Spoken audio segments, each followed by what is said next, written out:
예, 오늘 말씀의 제목은 너희와 너희 자녀들을 위해 울라입니다.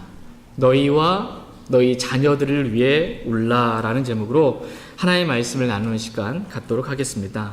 오늘은 5월 8일 무슨 날이에요? 예, 어버이날입니다. 3일 전에는 5월 5일 어린이날 이렇게 있었습니다. 이 어버이날은 부모님의 사랑에 대해서 우리가 알고 있지만 바쁜 일상 가운데 잠시 잊고 지냈던 이 부모님의 사랑에 대해 감사하고 부모님을 공경하는 그러한 날입니다. 또 어린이날은 그동안 이 자녀들만을 위한 시간을 쓰지 못했던 부모님들이 이날만큼은 자녀들과 함께 가족의 사랑을 나누면서 즐거운 시간을 보내기 위해 마련된 날입니다. 여기 캐나다에서는 오늘이 또 이렇게 무슨 날이에요? 예, 마더스데이. 이렇게 오늘 우리 아들이 하지 않았던 일을 하더라고요. 아침에 설거지를 막 해요. 이 마더스데이고 또 다음 달 셋째 주인가요? 이게 파더스데이가 이렇게 있습니다. 이런 날들이 이렇게 5월달 중심으로 해서 정해놓은 이유는 뭐냐면 다 가족의 소중함을 기억하고 가정의 회복을 위해서 이렇게 정해놓은 날들입니다. 세상 사람들도 이렇게 가정이 소중하다라는 것을 다 알고 있습니다. 그래서 이런 날들을 정해놓고 지키는 것입니다. 하물며 구원받은 저와 여러분들에게 있어서 하나님께서 허락해 주신 이 가정은 얼마나 소중한 것일까요? 성경은 가정을 매우 소중히 여기십니다. 하나님께서는 가정이 절대로 깨지지 않기를 원하십니다. 그러나 마귀는 가정을 깨트리는 존재입니다. 가정을 마귀는 무너뜨리기를 원합니다. 그래서 최초의 가정인, 하나님께서 세우신 이 최초의 가정인 이 아내인 이브를 통해서 선악을 알게 하는 나무의 열매를 먹게 하고 남편인 아담에게도 주어 먹게 함으로 말미암아 범죄하게 만들었습니다. 그래서 결국 이 남편은 하나님께서 나와 함께 있으라고 주신 여자 곧 그녀가 그 나무에서 나는 것을 내게 주므로 내가 먹었나이다 라고 자신이 범죄한 책임을 지금 누구한테 핑계를 돌리고 있어요? 하나님께서 나에게 주신 이 배필, 아내가 이렇게 나한테 줘가지고 했습니다라고 아내를 원망하는 그러한 남편이 되고 말았습니다. 그리고 아내인 이브에게도 물어봤더니 뱀이 나를 속임으로 내가 먹었나이다 라고 이렇게 아내도 다른 누군가를 원망하는 것을 보게 됩니다. 근데 이러한 가정의 모습은 타락한 가정의 모습입니다. 그러나 하나님께서는 구원받은 저와 여러분의 가정이 이렇게 서로가 서로를 원망하는 그러한 타락한 가정이 되기를 원치 아니하십니다. 하나님께서는 예수 그리스도를 통해 저와 여러분의 가정을 하나님께서 기뻐하시는 가정으로 서로가 서로를 사랑하는 가정으로 회복시켜 주시길 간절히 원하십니다. 그렇다면 하나님께서 기뻐하시는 가정의 모습은 어떨까요?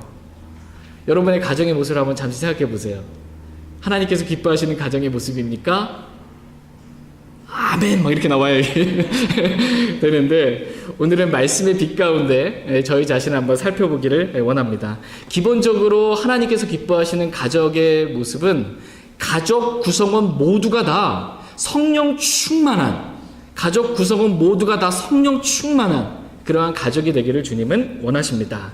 다 같이 에베소서 5장 18절 말씀 보겠습니다. 하나님께서 기뻐하시는 가정의 모습. 에베소서 5장 18절 말씀. 에베소서 5장 18절 말씀 보겠습니다.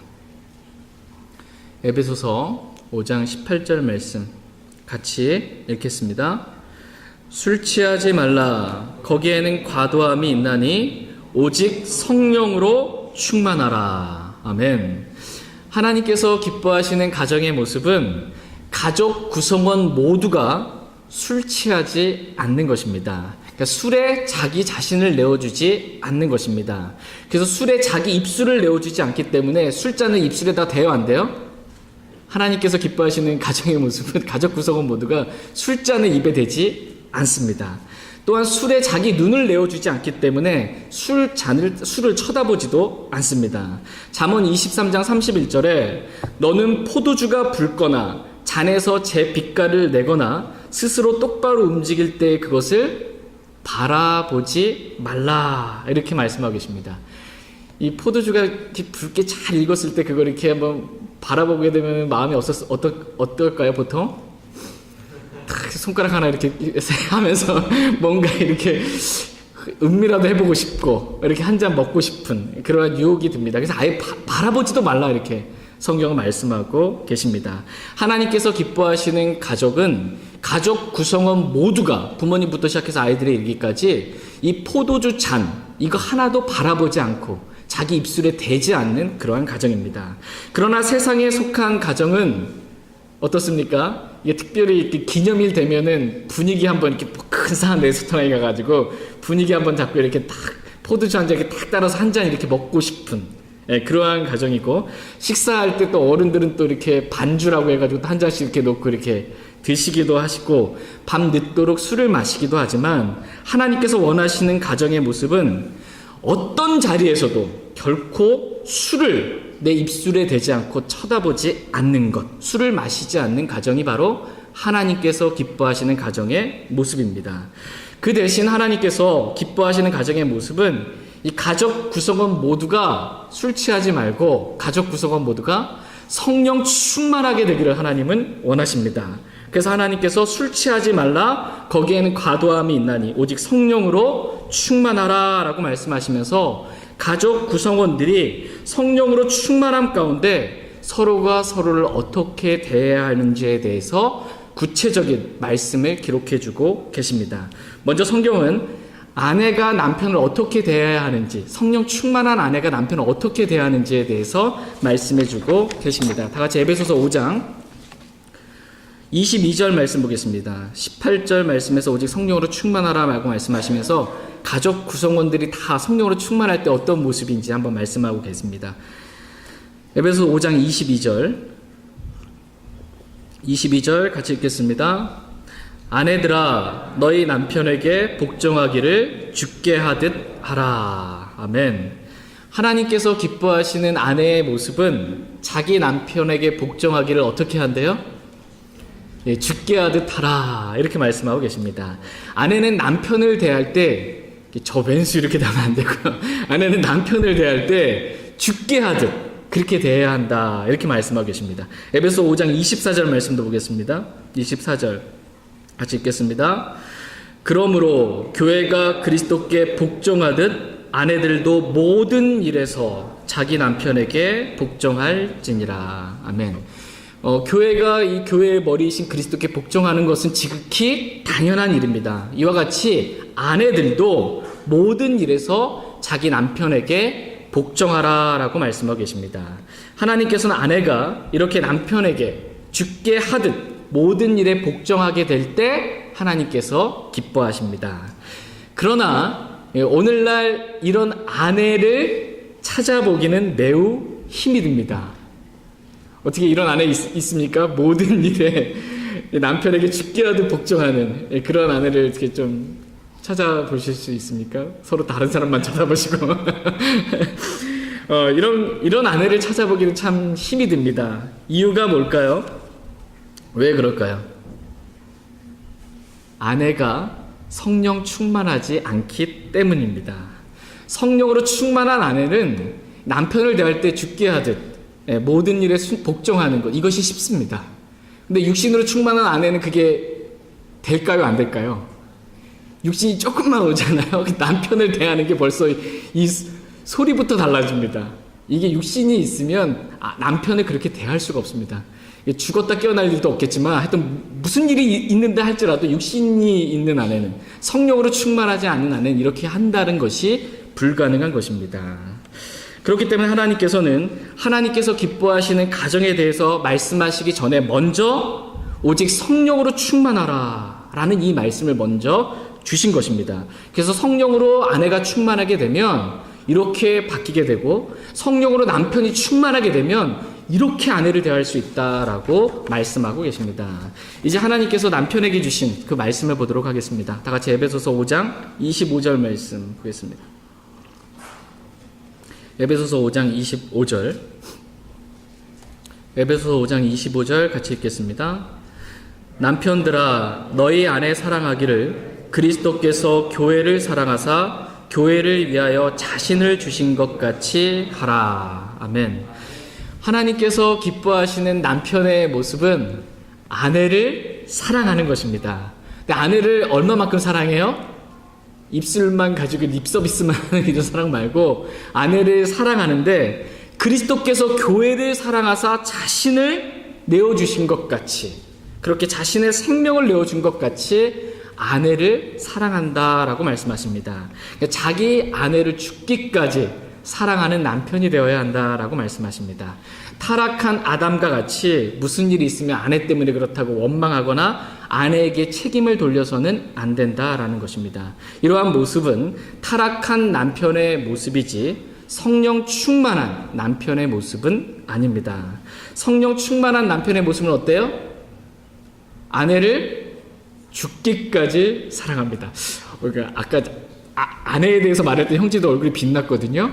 근데 지금 남편에 대해서 말하는데 다들 조용하시고 아무 말씀도 안 하시는 것 같아요. 성령 충만한 남편은 아내를 이와 같이 내가 죽기까지 내 몸과 같이 그렇게 사랑한다라고 말씀하십니다. 그러나 오늘날 이러한 남편을 찾아보기 매우 힘이 듭니다. 그러니까 술 마시고 바람 핀다고 그러죠. 음행하고 외도하고 아내에게 윽박 지르고 소리 지르고 아내를 모질게 대하는 남편은 이 세상에 널려 있지만, 아내를 죽기까지 사랑하는 남편은 이 세상에서 찾아보기가 정말 힘이 듭니다. 이유가 뭘까요? 예, 아멘. 남편이 성령 충만하지 않기 때문입니다. 남편이 성령 충만하지 않기 때문입니다. 하나님께서 기뻐하시는 이 남편의 모습은 성령 충만한 남편의 모습입니다. 하나님께서 기뻐하시는 이제 자녀들의 모습에 대해서 한번 보겠습니다. 에베소 6장 1절에서 3절 말씀 보겠습니다. 에베소서 6장 1절에서 3절 말씀. 1절 말씀 제가 읽겠습니다. 자녀들아, 주 안에서 너희 부모에게 순종하라. 이것이 옳으니라. 내 아버지와 어머니를 공경하라. 그것은 약속 있는 첫째 명령이니 이것은 내가 잘되고 땅에서 장수하게 하려 함이라. 아멘. 자녀가 지금 부모에게 어떻게 해야 한다 이렇게 말씀하고 계세요? 자녀가 부모에게 순종하는 것이 옳다 이렇게 말씀하고 계십니다. 그냥 겉모양만으로 이렇게 순종하는 척하는 것이 아니고 마음으로부터 순종하는 것, 마음으로부터 부모에게 순종하는 것, 이것이 옳으니라 라고 말씀하십니다. 골로새서 3장 말씀해 보면 자녀들아, 모든 일에서 너희 부모에게 순종하라. 이것이 주를 매우 기쁘게 하느니라 라고 이렇게 말씀하고 계십니다. 자녀된 여러분, 여러분이 주를 매우 기쁘시게 해드리고 싶다면 어떻게 하면 됩니까? 모든 일에 부모님의 말씀에 순종하면 됩니다. 그러면 이것이 주를 매우 기쁘게 하는 것이다 이렇게 말씀하고 계십니다. 또한 성령 충만한 자녀들은 아버지와 어머니를 공경한다 이렇게 말씀하고 계십니다. 여기서 공경은 마음으로부터 공경하는 것이고 실제적으로 물질적으로 공경하는 것, 둘 다를 다 포함하는 공경입니다. 하나님께서 이렇게 자녀들에게 모든 일에서 부모에게 순종하고 부모를 공경하라 라고 말씀하신 이유는 자녀들의 마음을 어렵게 하고 힘들게 하려고 하는 것이 아니라 자녀들이 이 땅에서 잘 되고 장수하게 하려 합니다 라고 말씀하고 계십니다. 다 자녀가 잘 되게 하기 위해서 이렇게 부모에게 순종하고 모든 일에 순종하고 부모에게 공경하라 라고 말씀을 주신 것입니다. 그러나 오늘날 이러한 자녀들을 찾아보기는 매우 힘이 듭니다. 그러니까 부모에게 반말을 하고, 예전에는 있을 수도 없었던 일들인데 부모에게 반말하고 부모를 무시하고 부모의 말에 거역하는 자녀들은 이 세상에 널려 있지만 모든 일에 부모님께 순종하고 부모님을 공경하는 자녀들은 찾아보기 힘든 세대에 살고 있습니다. 그 이유가 뭘까요? 자녀들이 성령 충만하지 않기 때문입니다. 성령으로 이 자녀들이 충만하려면, 우리가 성령으로 충만하려면 말씀 충만이랑 성령 충만이랑 같습니다. 이 말씀을 읽어야 하는데 말씀을 읽지 않기 때문에 자녀들이 성령 충만할 수가 없습니다. 부모가 자녀들을 양육하는 데 있어서 세상 교육에 대해서는 엄청난 열의를 가지고 어렸을 때부터 공부를 시킵니다. 영어 공부해라, 수학 공부해라, 또 예체능 피아노 연습하고 수영 연습하고 세상의 공부에 있어서는 정말 열의를 다해서 이 세상 어떤 부모들보다 더 그렇게 열심을 내서 아이들을 교육하려고 하지만 그리스도인이라고 하는 부모님들이 자녀들에게 말씀을 읽고 말씀을 공부하라고 하는 데 있어서는 아무런 열의도 없는 것을 보게 됩니다. 그렇기 때문에 성령 충만한 자녀는 찾아보기가 힘이 듭니다. 마지막으로 부모에게 주신 말씀 한번 살펴보겠습니다. 다 같이 에베소 6장 4절 말씀 보겠습니다. 에베소 6장 4절 말씀 같이 읽겠습니다. 또 너희 아버지들아 너희 자녀들을 노엽게 하지 말고 오직 주의 교육과 훈계로 양육하라. 아멘. 성령 충만한 아버지들은 이 자녀들을 자신의 육신으로 노엽게 하지 않습니다. 자녀들의 마음을 헤아리고 사랑으로 격려해 줍니다. 무엇보다도 성령 충만한 아버지들은 자녀들을 주의 교육과 훈계로 양육을 합니다. 하나님의 말씀으로 이 자녀들을 훈계하고 하나님 말씀으로 자녀들을 교육하고 하나님 말씀으로 자녀들을 양육하는 것입니다. 이런 부모가 자녀에게 이것이 바로 이제 부모가 자녀들에게 해야 될 가장 중요한 그러한 일인 것입니다. 그러나 오늘날 이런 부모들을 찾아보기는 힘이 듭니다. 자녀를 어떻게 해서든 이 세상에서 성공시켜서 이 세상에서 돈 잘 버는 직장에 가기 위해서는 여기에는 이제 열을 올리고 어렸을 때부터 정말 열심히 세상 교육을 시키지만 또 자녀들이 책을 많이 봐야 훌륭한 사람 된다고 이 전집도 막 돈을 들여서 사다 주고 또 도서관도 자주 데려다 주고 아이들이 그 침대나 뭐 소파나 있는 곳에 그 주변에다 일부러 책을 읽을 수 있도록 책을 많이 가져다 주는 부모들은 있지만 책 중에 책인 이 성경 말씀을 아이들이 읽을 수 있도록 그렇게 도와주는 부모들은 정말 찾아보기 힘든 세대를 살아가고 있습니다. 길을 걸어갈 때, 함께 차를 타고 갈 때, 같이 소파에 앉아 있을 때 성경 말씀으로 훈계하고 양육하는 부모는 찾아보기가 힘든 것입니다. 왜 그런 부모는 우리가 찾아보기 힘든 것입니까? 예. 부모가 성령 충만하지 않기 때문입니다. 부모가 성령 충만하지 않기 때문이에요. 이 세상에서 먹고 살기도 힘든데 무슨 성령 충만이고 무슨 자녀들을 세상 교육 시키기도 바빠 죽겠는데 말씀 교육을 시키고 앉아있냐라는 것입니다. 이와 같이 오늘날 하나님께서 기뻐하시는 가정은 찾아보기 정말 힘이 듭니다. 그러나 하나님께서는 저와 여러분의 가정이 하나님께서 기뻐하시는 성령 충만한 가정이 되기를 하나님은 간절히 원하십니다. 그래서 아내는 이 남편에게 모든 일에서 죽게 하듯 복종하고 남편은 아내를 죽기까지 사랑하고 자녀는 모든 일에서 부모에게 순종하고 공경하고 부모는 자녀를 성경으로 훈계하고 양육하는 하나님께서 기뻐하시는 성경적인 성령 충만한 가정이 되기를 하나님은 원하십니다. 저와 여러분의 가정은 과연 어떠합니까? 정말 하나님의 말씀에 따라 이렇게 성령 충만한 그러한 가정의 모습을 우리가 가지고 있습니까? 만약 그렇지 않다면 오늘 본문 말씀에서 주님은 다음과 같이 저와 여러분들에게 말씀하십니다. 다 같이 오늘 본문 말씀인 누가복음 23장 27절 28절 말씀 보겠습니다. 누가복음 23장 27절 28절입니다. 27절 제가 먼저 읽겠습니다. 누가복음 23장 27절 28절 백성과 또 그분으로 인해 슬피 울며 애통하는 여자들의 큰 무리가 그분을 따라오더라.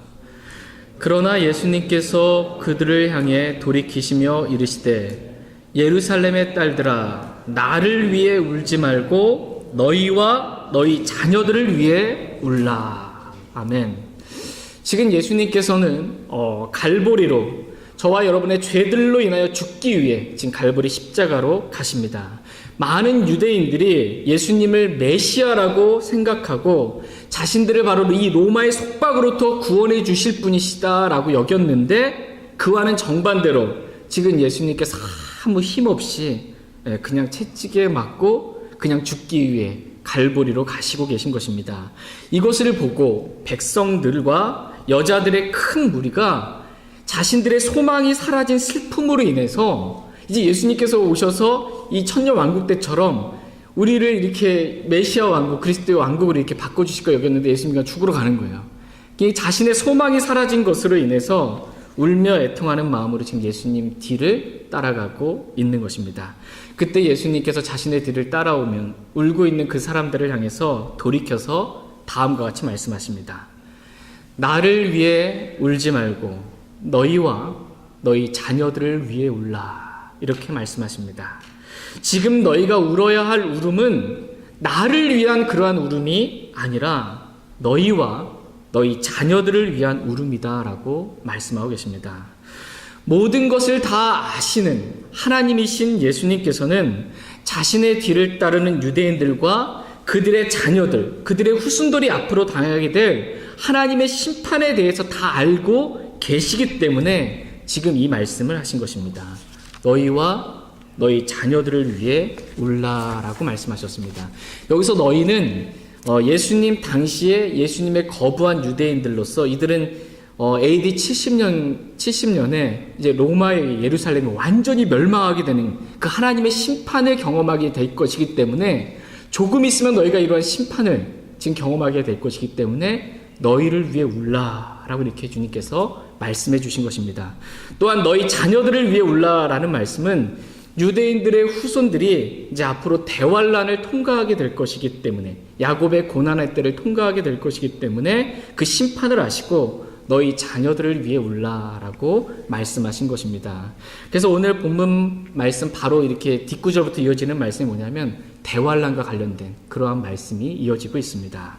이 내용이 이제 교리적인 오늘 본문 말씀의 교리적인 그러한 내용입니다. 그러나 저는 오늘 이 말씀을 영적으로 우리와 우리 자녀들에게 이 말씀을 적용해서 영적인 은혜를 나누길 원합니다.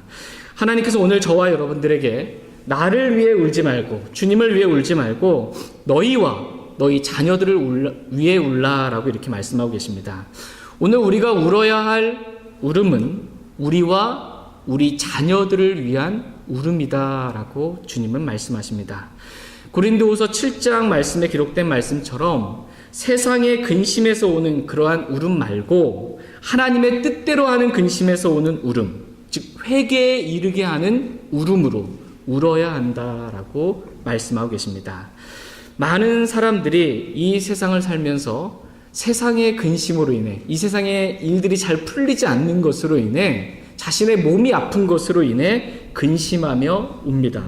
그러나 우리가 울어야 할 울음은 그러한 울음이 아니라 하나님의 뜻대로 하는 근심에서 오는 울음, 즉 회개에 이르게 하는 울음이다라고 주님은 말씀하십니다.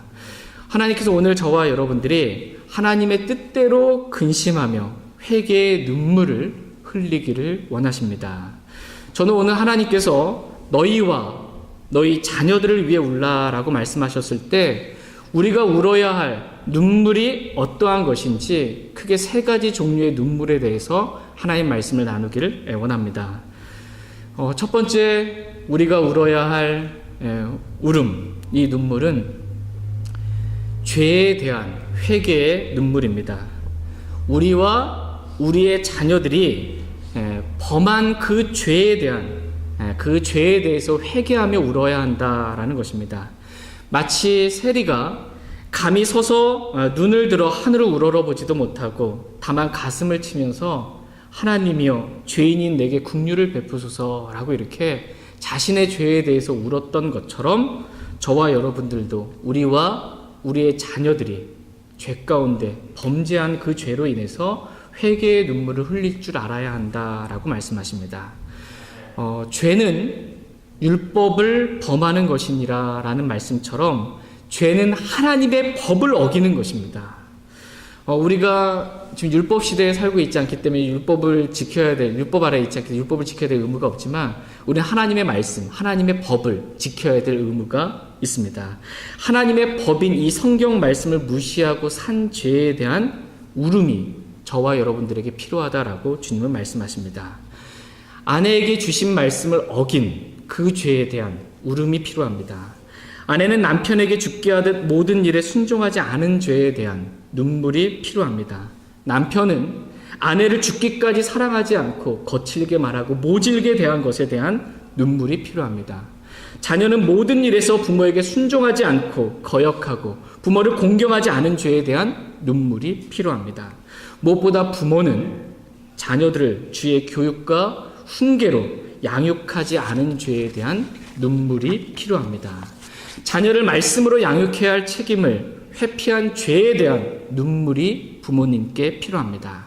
자녀를 이 세상의 흐름과 교육 가운데 그대로 방치하고 내버려 둔 그 죄에 대한 눈물이 필요합니다. 또한 우리는 성령의 법을 어기고 육신을 따라 산 죄에 대한 울음이 필요합니다. 성령을 거역하고 성령을 슬프게 하고 성령을 소멸하며 산 죄에 대한 눈물, 울음이 필요합니다. 모든 불의가 죄로되라는 말씀처럼 하나님의 의이신 주님과 상관없이 살았던 그 불의에 대한 죄에 대한 눈물이 필요합니다. 선을 행할 줄 알고도 행하지 아니하는 자에게는 그것이 죄가 되느니라 라는 말씀처럼 선을 행할 줄 알면서도 그것에 눈 감고 행하지 않은 그 죄에 대한 눈물이 필요합니다. 무엇이든지 믿음에서 나지 아니하는 것은 죄니라 라는 말씀처럼 믿음으로 행하지 아니한 그 죄에 대한 눈물이 필요합니다. 죄에 대하여라 함은 그들이 나를 믿지 아니하기 때문이요 라는 말씀처럼 주님을 신뢰하지 않고 주님을 믿지 않고 살았던 그 죄에 대한 눈물이 필요합니다. 너희를 위하여 기도하기를 심으로 내가 결단코 주께 죄를 짓지 아니하고 라는 사무엘의 고백처럼 기도하기를 쉰 죄에 대한 눈물이 필요합니다. 거만한 눈빛과 교만한 마음과 사악한 자의 쟁기질은 죄니라 라는 말씀처럼 거만한 눈빛으로 사람을 대하고 교만한 마음으로 행했던 이 죄에 대한 눈물이 필요합니다. 욥이 자신의 자녀들을 향해서 혹시 내 아들들이 죄를 짓고 마음속에서 하나님을 저주하였을까 하여서 번제 업무를 주님께 드렸던 것처럼 우리가 우리 자신의 죄뿐만 아니라 우리 자녀들이 마음속으로부터 실제적으로부터 이러한 죄들을 지은 것으로 인해서 울어야 한다라고 말씀하십니다. 하나님께서는 이렇게 죄로 인해 애통하는 자들은 복이 있다라고 말씀하십니다. 두 번째로 저와 여러분들이 울어야 할 울음은 십자가의 삶을 살지 않고 십자가의 원수로 살았던 삶에 대한 울음이 필요합니다. 다 같이 빌립보서 3장 말씀 보겠습니다. 빌립보서 3장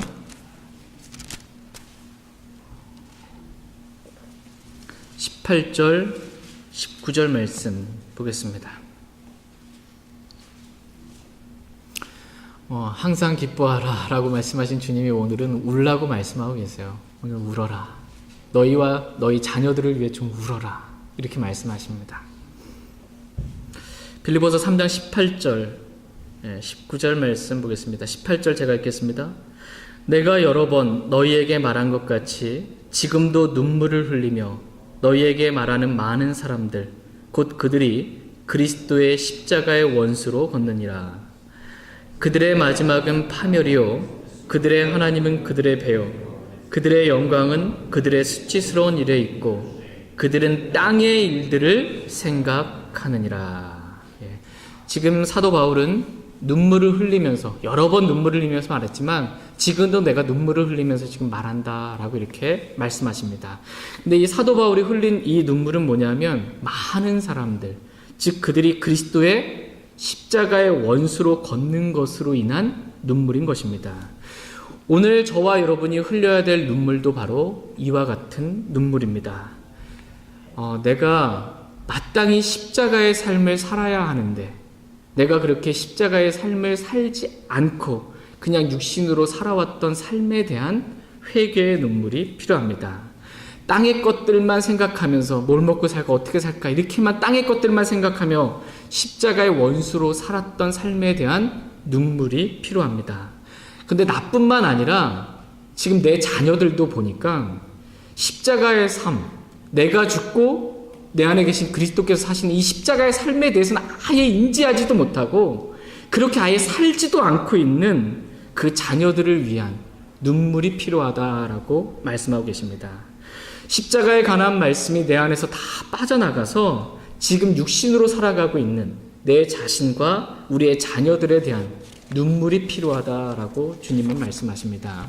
그래서 다시 십자가의 삶을 추구하고자 하는, 다시 내가 죽고 주님이 사시는 그러한 십자가의 삶을 살고자 하는 그러한 열망을 위한 눈물이 필요하다라고 말씀하십니다. 저와 여러분들이 이러한 눈물을 흘릴 수 있길 원합니다. 세 번째로 우리가 흘려야 될 눈물은 기도의 눈물입니다. 기도의 눈물. 여러분, 기도하시면서 눈물 흘려보신 적 있으세요? 언제인지 기억나세요? 눈물이 메마른 그러한 기도 말고 기도하면서 흘리는 그러한 눈물의 기도가 필요하다라고 주님은 말씀하십니다. 예수님께서 육체로 거하시던 때에 저와 여러분들에게 본을 보여주시기 위해서 강렬한 부르짖음과 눈물로 기도와 간구를 들으셨던 것처럼 우리는 기도의 눈물을 흘릴 줄 알아야 한다라고 말씀하고 계십니다.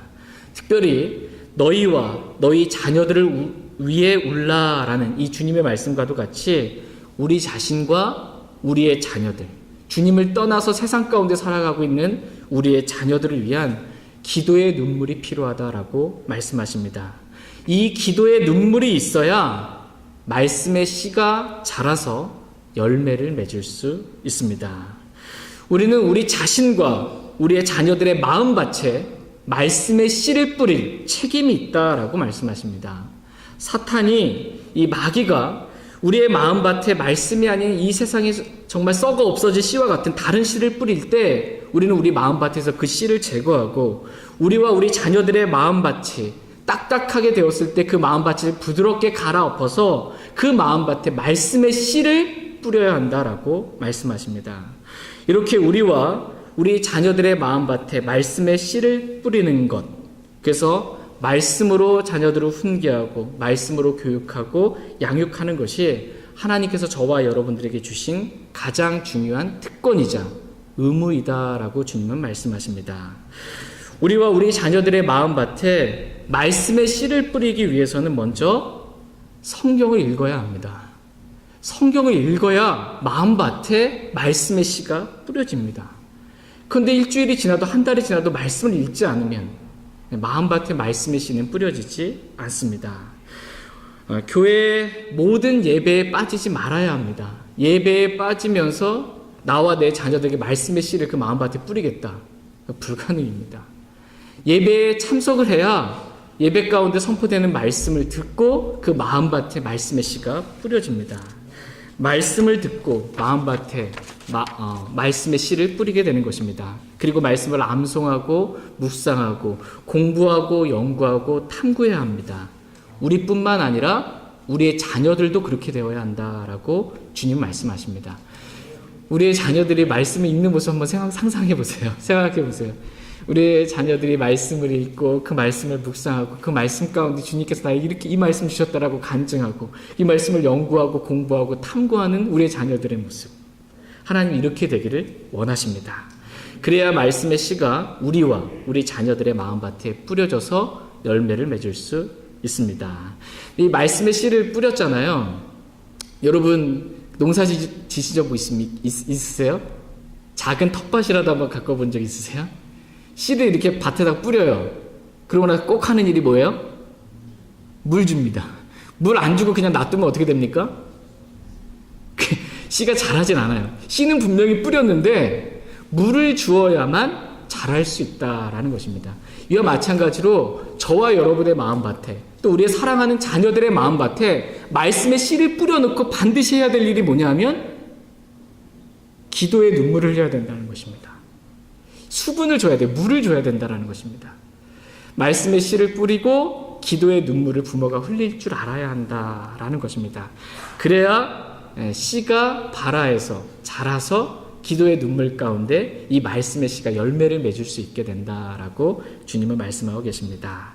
저희 모두가 이렇게 기도의 눈물을 통해 기도 응답을 받고 우리의 자녀들이 변화받고 우리 자신이 변화받는 놀라운 삶이 될 수 있기를 간절히 원합니다. 저는 오늘 우리가 흘려야 될 눈물에 대해서 크게 3가지 말씀을 살펴보았습니다. 너희와 너희 자녀들을 위해 울라 라고 주님께서 말씀하셨을 때 우리가 흘려야 할 눈물이 크게 3가지가 있다 이렇게 주님은 말씀하십니다. 첫 번째가 뭐예요?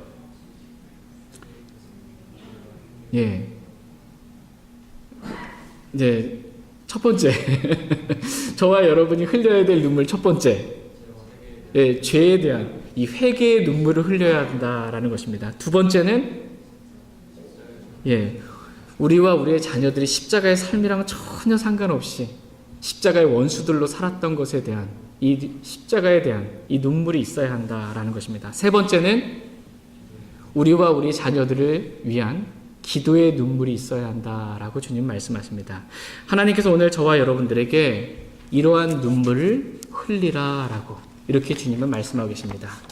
만약 우리가 지금 울어야 할 때 울지 않고 눈물을 흘리지 않는다면 우리는 나중에 정말 피눈물을 뽑는 정말 후회의 눈물을 흘리게 될 날이 오게 될 것입니다.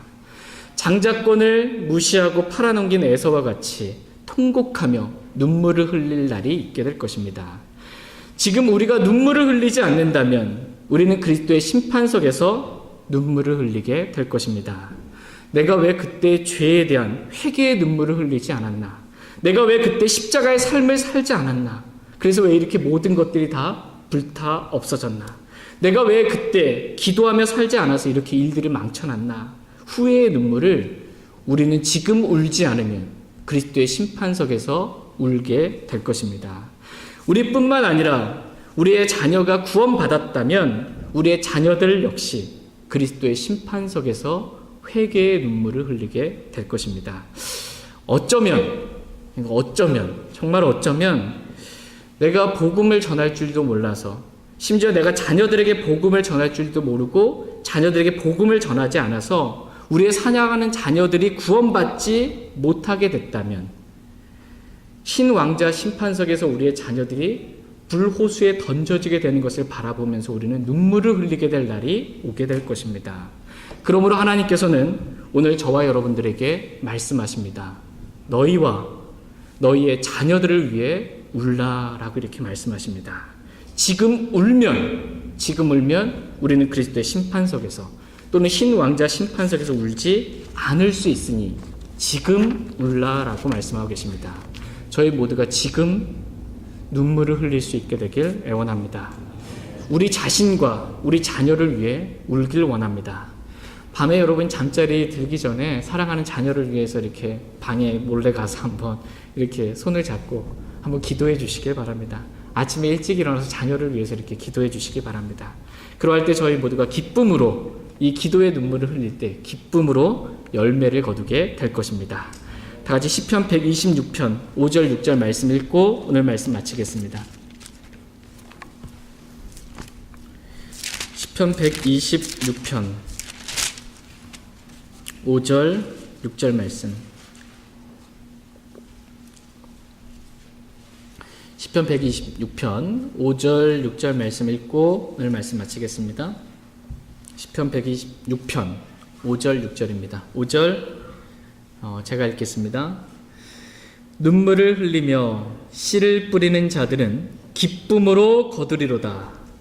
귀중한 씨를 가지고 나가서 우는 자는 반드시 기뻐하며 자기의 곡식단들을 가지고 돌아오리로다. 아멘. 눈물을 흘리며 씨를 뿌리는 자들은 어떻게 된대요?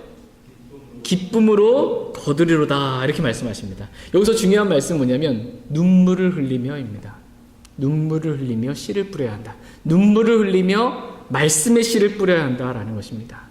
그러면 반드시 기쁨으로 거두리로다라고 말씀하고 계십니다. 말씀의 씨만 그냥 이렇게 뿌리고 끝나지 말고 기도의 눈물, 회개의 눈물, 십자가의 삶에 대한 눈물도 같이 흘려주면 그 씨가 수분이 이렇게 촉촉이 적셔심으로 자라고 열매 맺을 수 있게 된다라는 것입니다. 귀중한 씨를 가지고 나가서 우는 자는 반드시 기뻐하며 자기 곡식단들을 가지고 돌아오리라 라고 말씀하십니다. 여기서 중요한 말씀은 뭘까요?